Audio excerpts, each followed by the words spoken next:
Is your Spectrum cable box stuck displaying a low-quality 480i resolution?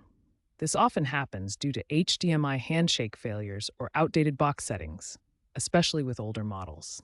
Your cable box connects to the cable outlet via coax cable, to your TV via HDMI, and to power. Check these connections are secure. This often happens due to HDMI handshake failures or outdated box settings, especially with older models. The quickest fix? Power cycle your box, unplug it for 30 seconds, then plug it back in. This often resets the connection. Also, check your TV input settings to ensure it's correctly set to the HDMI input your cable box is connected to. If you're still seeing issues, inspect your HDMI cable for damage and try a different port on your TV. If a simple reboot doesn't resolve the 480i issue, access your Spectrum cable box settings. Using your remote, press the menu button, then navigate to Settings, Video, and Resolution.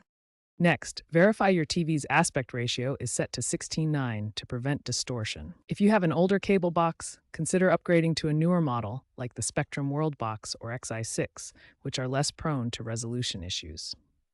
For a long-term solution, switch to Spectrum's streaming app, which provides higher resolutions without cable box hardware limitations.